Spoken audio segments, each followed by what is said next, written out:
Unbelievable. So it's crunch time, folks. It's crunch time. You know what that means, right? We got to get out tomorrow. We have to vote. All these thousands and thousands of people, you have to get out and vote because we have a movement going. We have something very special. No matter where you look, no matter these people behind you, you see them, the press. Look at all of them. It's like the Academy Awards. Like the Academy Awards. Hello, press. Hello, press. We love the press. We're hard on the press. I've called them so many different names. Tonight I'm going to say we love you, okay? So this is my last speech. I've made 4 of them today. We had thousands. We had, I guess, 8,000 at the first one. We have been packed every single one. And we have a movement going on that is so special. They're talking about it all over the world. Cover of Time magazine. You have to get it. Last week, cover of Time magazine, the greatest story you've ever seen. It's been incredible. 35,000 people in Alabama, 20,000 people twice in Oklahoma. We just left New Hampshire. We were packed every single venue. We had numbers that nobody else has ever had. Ever had.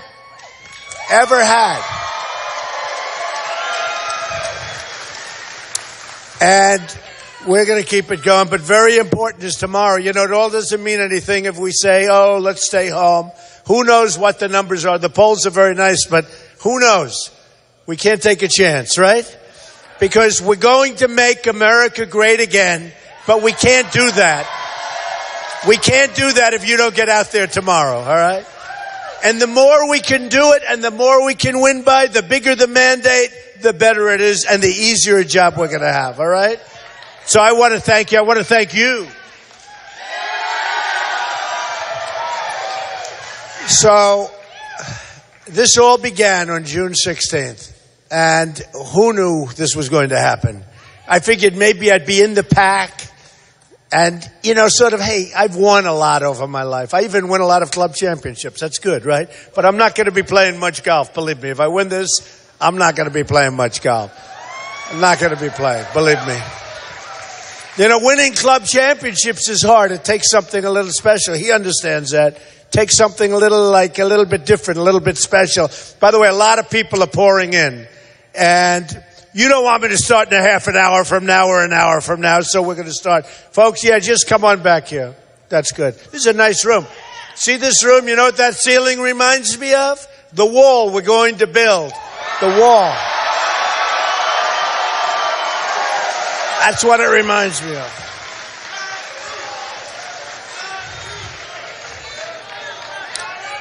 So we started on June 16th. I came down the escalator. I said to my wife, Melania, come on, let's go. Let's do it.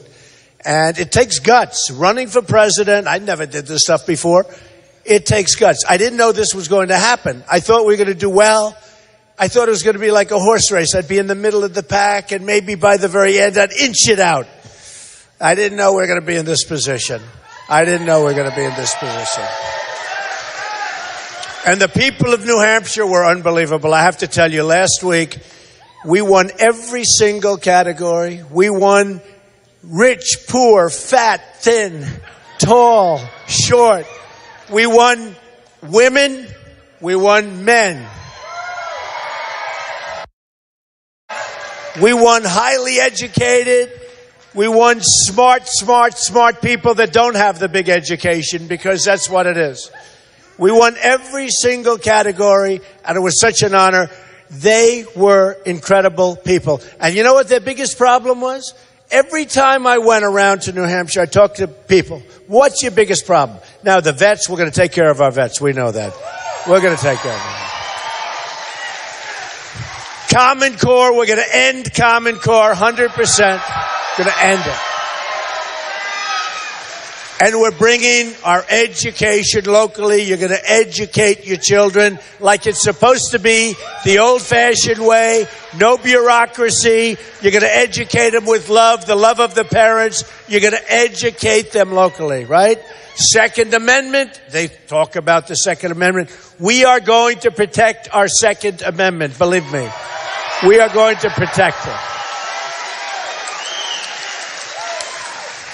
If we had guns in Los Angeles, or frankly, where they have the toughest gun laws in the world in Paris, if they had guns on the other side with bullets going in the opposite direction, you wouldn't have had 130 people killed and many people right now destroyed. Their lives are destroyed. They're lying in the hospital. Some will die. If we had that, I'll tell you what, when you look at the 14 people killed in California, is that right? If guns were pointed in the opposite direction, you wouldn't have 14. These are two people. They were radicalized. She probably radicalized him. Nobody knows. Who cares? They were radicalized.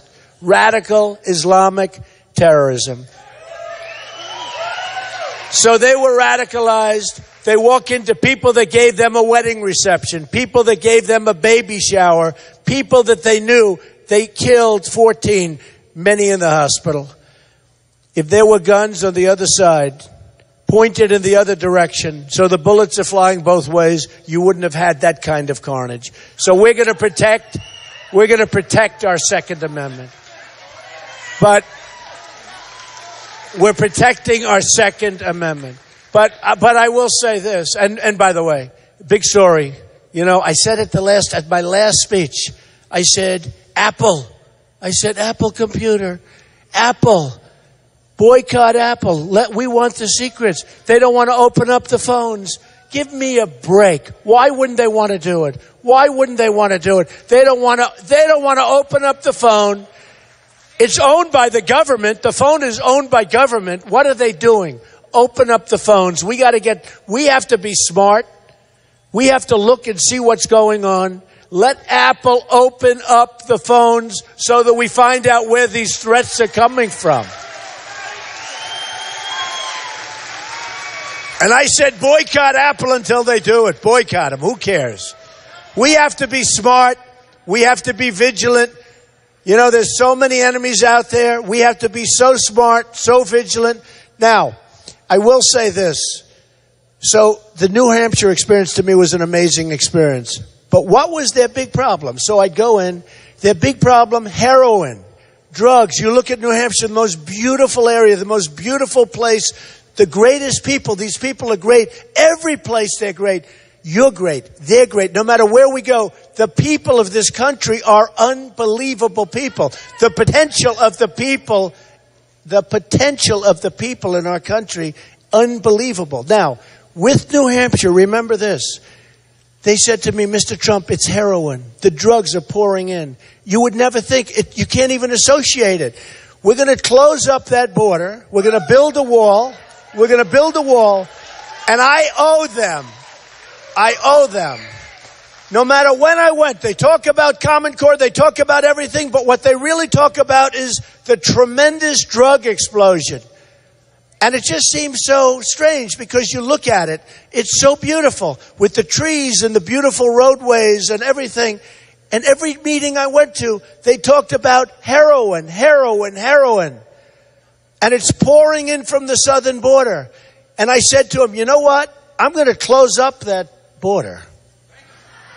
I'm going to close up that border. And we're going to have a wall. It's going to be a real wall. It's going to be a great wall. It's going to be a beautiful wall because someday they're going to name it after Trump. I have to make sure it's beautiful. Right? And I owe it to them.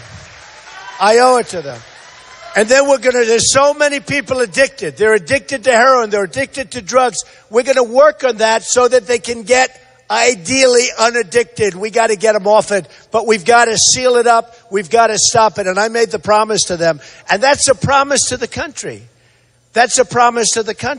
Some places don't have it as bad as that, but it's a promise to the country. So we're going to close up that wall. We're going to close up that border. We're going to let our Border Patrol people, they're phenomenal people. I was in Laredo, Texas.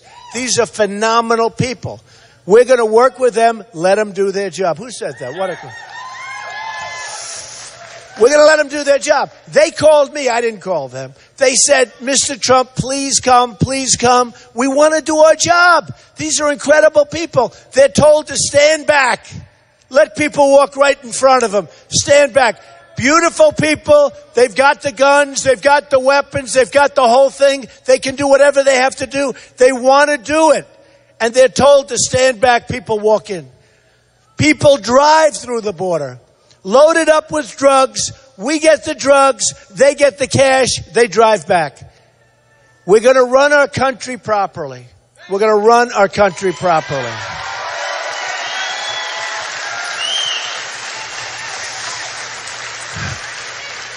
Obamacare is a disaster.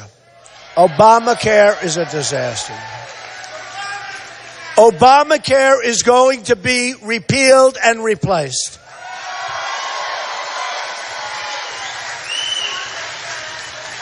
A big part of the problem we have, the people I'm running against and others, politicians in other words, they get funds, so much money. Jeb Bush gets $150 million. Gone. It's wasted. You could take it, and there's a window in here someplace. Throw it out that window right there, and it's going to do the same amount of good as what that money did. Other than these guys that work for him took commissions and made a fortune. This campaign stuff is unbelievable. They took money and spent it so fast because the guys that are spending that money are getting 10%, 15%, and maybe even 20%. So they're spending. I'm saying, why are they doing so many commercials on me? You know why?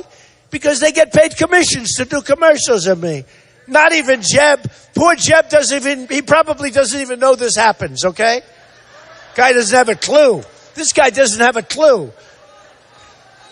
But they spend the money so fast because the guys that are in charge, the people that buy the ad, the managers, all these guys are making a fortune. They had one case, it was in the Los Angeles Times, where a certain candidate raised $6 million. Very impressive, right?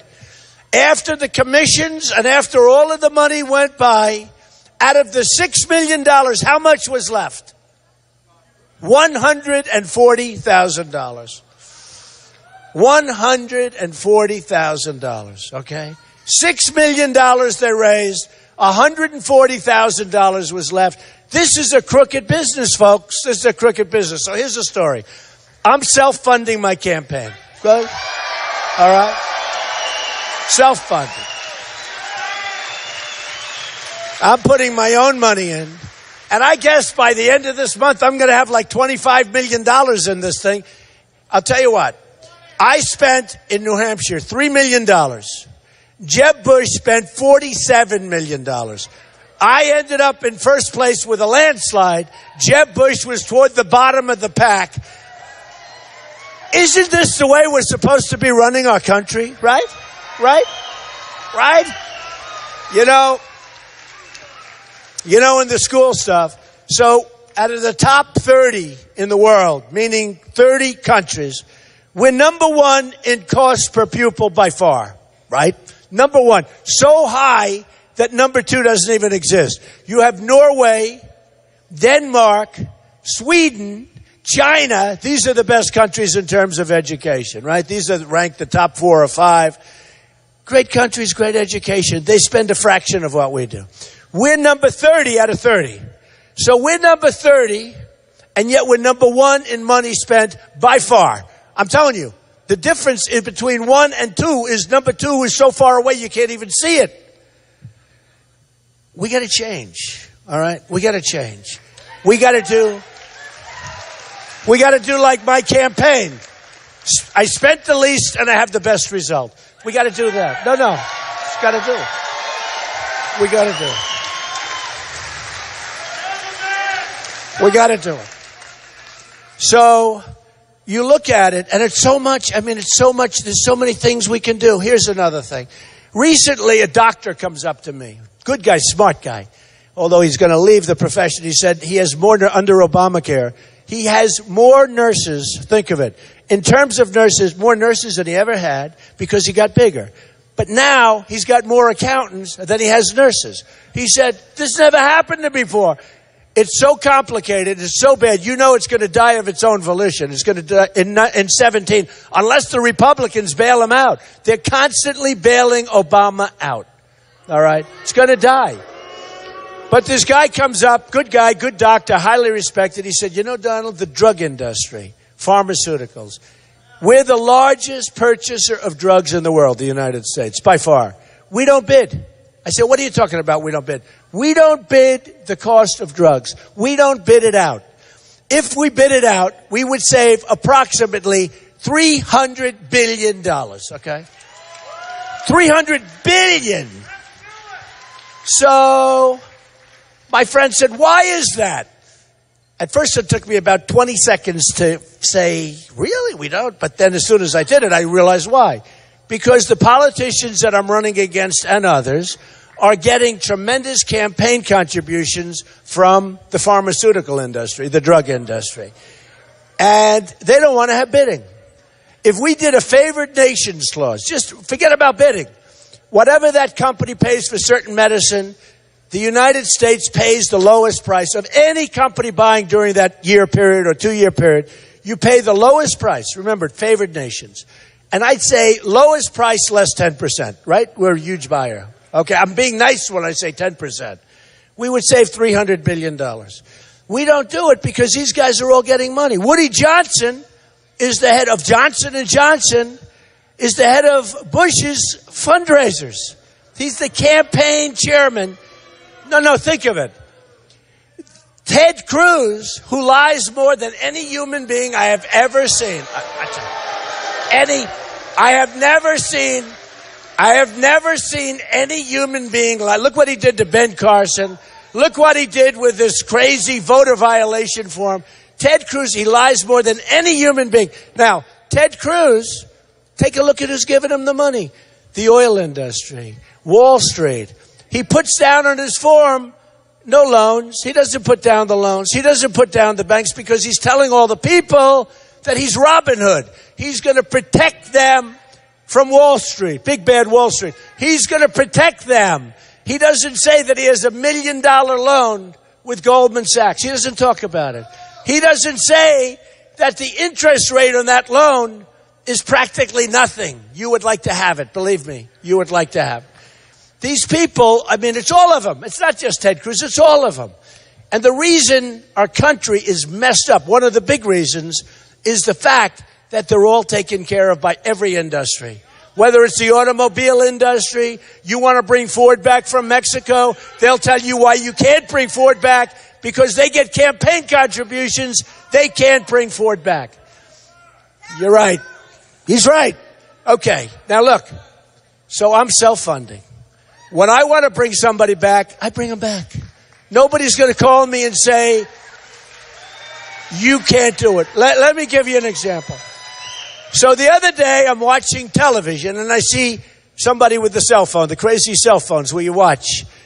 I'm watching television, and I see Carrier. I buy air conditioners from Carrier and many others. I won't buy any more from Carrier, by the way. And they're firing everybody from Carrier, 1,400 people, great jobs. They've been there for many years. They're firing these people. Why? Because they're moving to Mexico. Oh, great, great. How does that help us? How does that help us? They're moving to Mexico. They're going to make air conditioners in Mexico. They're going to sell them on the border. They're going to sell them, boom. They're going to sell them to the United States. We get nothing. We lose our jobs. We close our factories. Mexico gets all of the work. We get nothing. Now, you probably heard some of these really not smart people say, Donald Trump is not a true conservative. He is not a conservative. I'm very conservative. I'm the most conservative person in the world on the border. I'm the most conservative person in the world with respect to getting rid of Common Core. I'm the most conservative person in the world with getting rid of Obamacare. I'm the most conservative person in the world having to do with our military and rebuilding our military and taking care of our vets.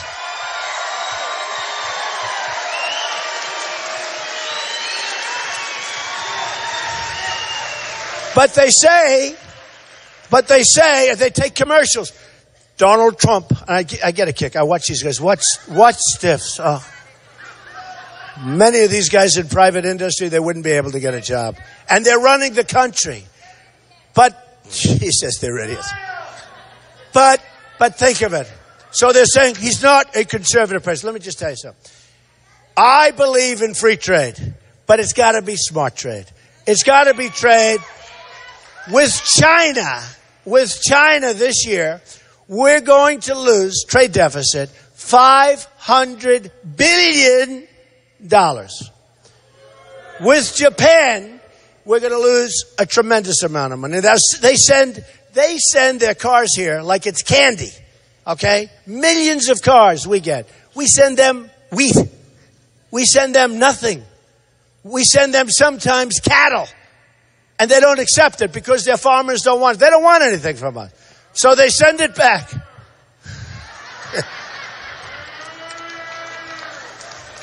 That's right.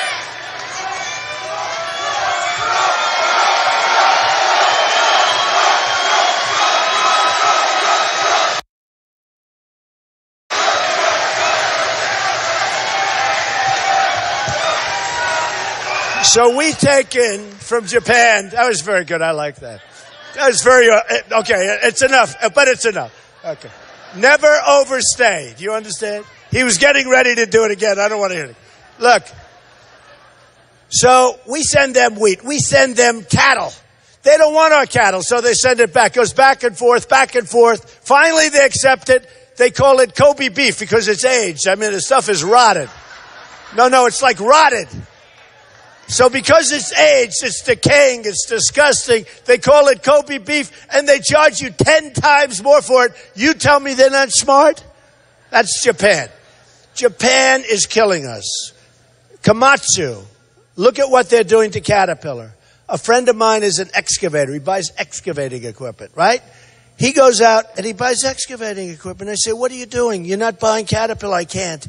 They have cut the yen. They have devalued their currency to such an extent. First time in his life, he's buying excavation equipment from Komatsu. I said, what's the difference? He said, they're both good. Caterpillar's better, but this is good enough. I owe it to my family. I owe it to my wife.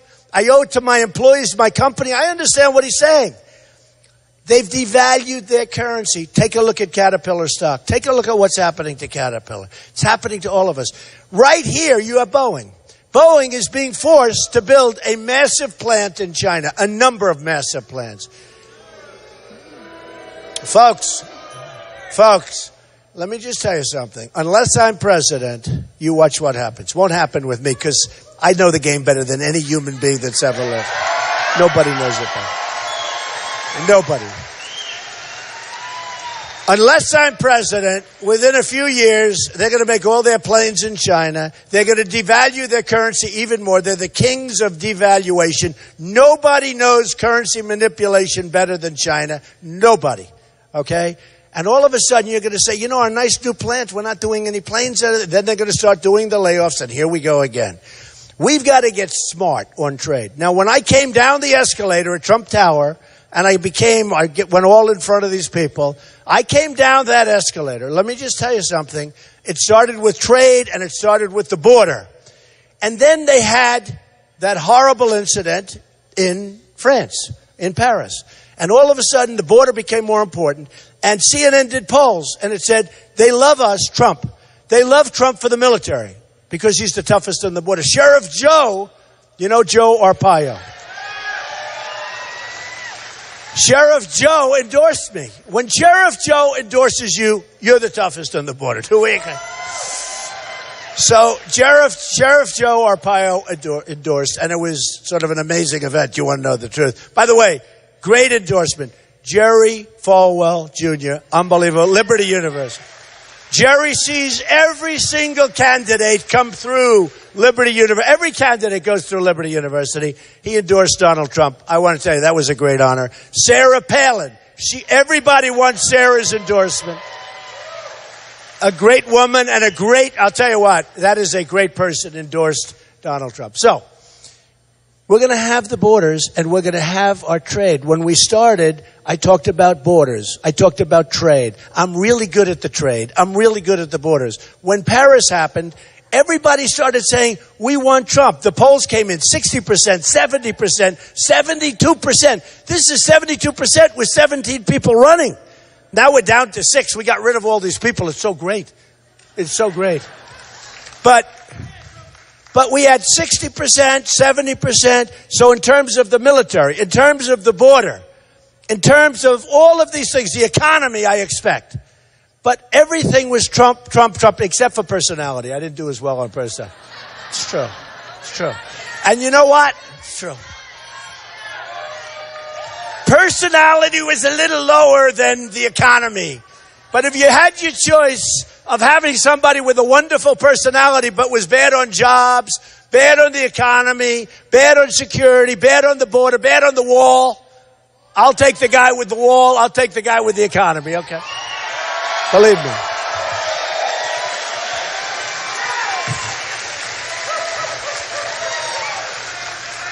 And I'm also a nicer guy than many of these people running. That I can tell you.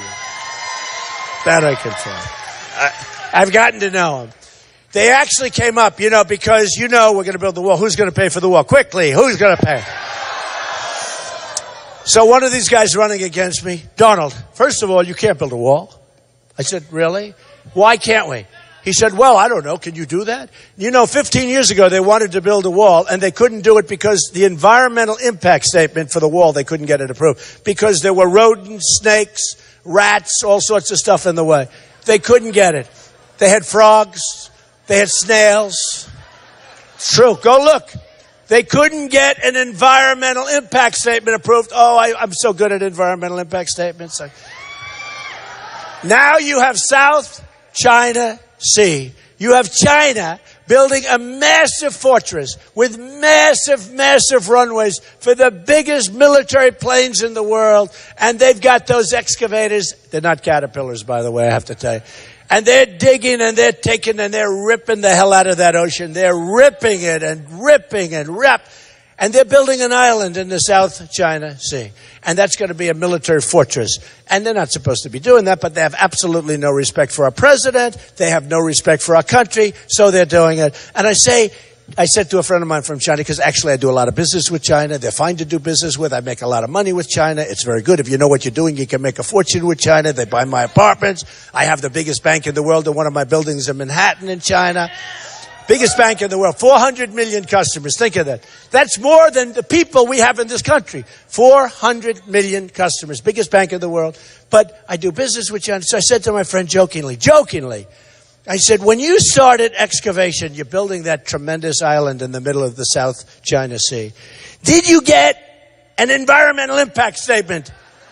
He said, actually, Donald, no. They came up with the idea on Friday at 4 o'clock. And they started excavation on Saturday morning, okay? True. He said that. He said they came up with it. They started excavation about 3. I mean, we're dealing in a different world, folks. During the debate, the second debate, I love the last debate. Some people said he was too rough. Me. I mean, that's better than some of the others that are too weak. But they said Donald was... And others, but I have to say, Drudge, who's an amazing guy, Drudge does a poll, Time Magazine, I won every single poll for the debate, right? But no, some people said it wasn't my best, I was too tough, but I got like 7 people coming at me from every side. Am I supposed to be nice? That's the problem with our country, we're too nice. They say tone. Hillary Clinton said, I don't like Donald Trump's tone. I don't like his tone. They're chopping off heads in the Middle East of our people. They're chopping off heads of Christians. They're chopping off heads of everybody. They're drowning people 30 at a time in cages. And she goes, I don't like his tone. So they asked Ted Cruz, who's standing right here. I was always in the center, by the way. He's here. Another one's here. I've been in the center every single debate. Nice, right? It's called, no, not easy. Somebody said, that's amazing. Every single debate. I heard Ted's a good debater. I said, he is a good debater, but he can't talk, okay? Bad talker. He's a good debater, bad talker.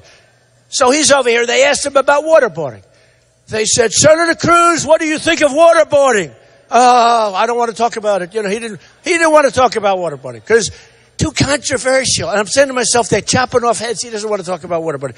Then they look at me and they say, what do you think about waterboarding? Now, I didn't poll it. I have more money than all of them put together 25 times, but I don't need a pollster. You know what? These guys do my polling for me. The networks, every day they come out with a new poll. What do you think of Donald Trump's hair? What do you think of his this? What do you think of his that? I mean, I learn more about myself. What do I have to spend money? They spend millions of dollars, the networks, on polling. 2 minutes after it comes out, I get things this thick, things I never even knew about myself. Then they say, how much do you pay your pollster? You get them for free. They do it for free. They say, how much do you pay your pollster, Mr. Trump? I say, nothing. I don't have a pollster. The networks are my pollsters. Every day I get a new poll. I have so much. I'm so busy I can't read them anyway. But I've learned a lot. These guys they spend hundreds of thousands of dollars a month. So Ted Cruz couldn't poll it. So he didn't know how to answer the question. He was mumbling and bumbling and going, well, it's waterboarding. Well, he's thinking it's going to be terrible to say I'm in favor of waterboarding, meaning he's in favor of waterboarding. So he goes, well, I'd like to, you got to see it. You got to see it. Then they say, Mr. Trump. Now I'm thinking to myself, they chop off heads. Not since medieval time, James Foley. Not since medieval times do they chop off heads. Chop off heads. Who the hell ever heard of this? We're in now the worst period of maybe ever. Medieval times. Boom. I loved history when I was in high school. And I'd read about medieval times. Boom, boom, chop off heads. When was the last time you heard about chopping off heads? Now they chop off heads. Okay, so now they look at me. Mr. Trump, how do you feel about waterboarding? They think I'm going to say, oh, it's a terrible thing. It's so horrible. It's so mean. It's so terrible. In fact, it's supposed to be, the big question is it torture or not? In other words, it's so borderline. It's like your minimal torture. So they said, Mr. Trump, I'd like you to answer the question, how do you feel about waterboarding? I said, I feel great about it. I feel great. I said, I feel great. And then I said something that got me in a minor bit of trouble because it wasn't politically correct. I said, but I think we should go much, much, much further than waterboarding. I said, we have an enemy in the Middle East, ISIS and others, that are chopping off people's head and drowning people in steel cages. They leave them under there for 40 minutes and they pull it up, right? Can you imagine these people when they sit around at night eating whatever they're eating and talking, and they're talking about the United States, that they're actually worried about waterboarding as being a little bit cruel. And these people chop off heads. They must think we are the dumbest and the weakest and the stupidest people on earth. On earth. On earth. I read a story. It's a terrible story, but I'll tell you. Should I tell you or should I not? Early in the century, last century, General Pershing. Did you ever hear? Rough guy. And they had a terrorism problem. And there's a whole thing with swine and animals and pigs, and you know the story, okay? They don't like that. And they were having a tremendous problem with terrorism. And by the way, this is something you can read in the history books. Not a lot of history books because I don't like teaching this. And General Pershing was a rough guy. And he sits on his horse and he's very astute, like a ramrod, right? And the year was early 1900s. And this was a terrible problem. They were having terrorism problems just like we do. And he caught 50 terrorists who did tremendous damage and killed many people. And he took the 50 terrorists and he took 50 men and he dipped 50 bullets in pig's blood. You heard that, right? He took 50 bullets and he dipped them in pig's blood. And he had his men load his rifles and he lined up the 50 people. And they shot 49 of those people. And the 50th person, he said, you go back to your people and you tell them what happened. And for 25 years, there wasn't a problem. Okay? 25 years, there wasn't a problem. All right? So we better start getting tough, and we better start getting vigilant, and we better start using our heads, or we're not going to have a country, folks. We're not going to have a country.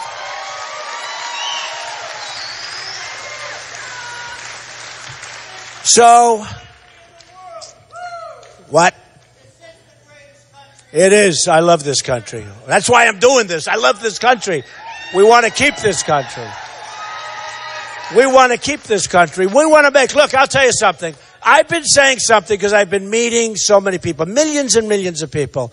One of the reporters today, a great reporter, television reporter, said to me, I've been doing this, Mr. Trump, for 20, and he didn't say this on the record, I wouldn't tell his name, but he said, I've been doing this for 25 years. In 25 years, sir, I have never, ever, ever seen anything like what's happening with you and with your people. It's amazing. It's amazing. It's amazing. And a great compliment. And I'm the messenger. We're all together. And we're all together. And honestly, when you go to Dallas or when you go to Oklahoma, when you go to New Hampshire, when you go to Iowa, when you go to New York, to any place, the people are unbelievable.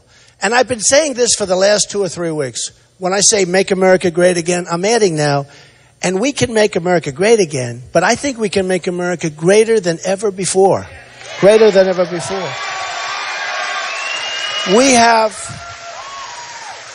have such incredible potential. No, we have such incredible potential.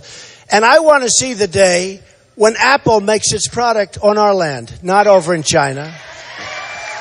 Because I'm bringing our jobs back from China, folks. We're going to bring them back. We're going to bring our jobs back from Mexico, folks. We're going to have Ford built here. We're not going to have Ford built in Mexico. We're going to bring our jobs back. Vietnam is a new one. We're going to bring our jobs back to this country. We're going to be so proud. I'll tell you what I want. We're going to be so proud. And we're going to have a military that's going to be so advanced and so wonderful. And we're going to buy the right product. We're going to buy the product that the generals want, not that the politicians want.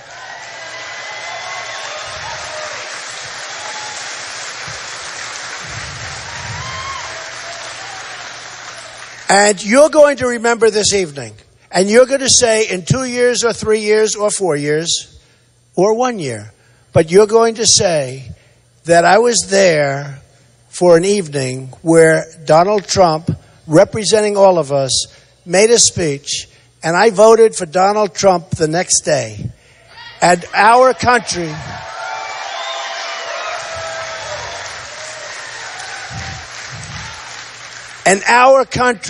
started winning again. We don't win anymore. Our country started winning again.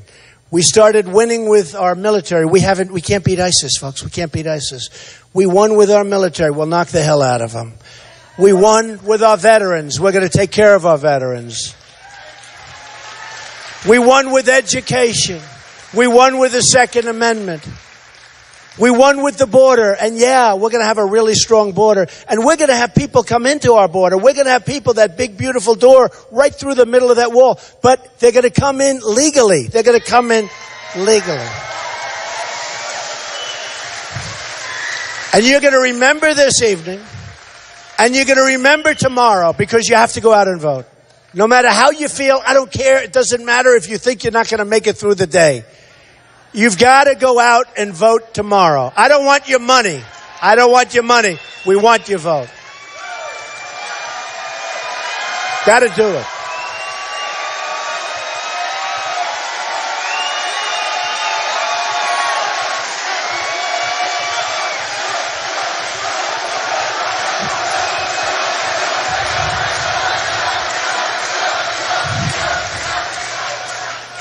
And you're going to say to yourselves, that was one of the great evenings and one of the great days of your lives, because we're going to make you so proud of your country. You're going to be very proud of your president, but you're going to be so proud of your you're going to be so proud of your president, but you're going to be so proud of your country, because we're going to start winning again. We're going to become the smart country, not the country that makes an Iran deal where we give them $150 billion.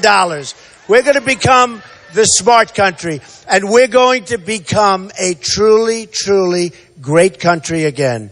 I love you, folks. We're going to start winning. We're going to win. And we're going to make America great again. Thank you, everybody. I love you. Thank you. I love you.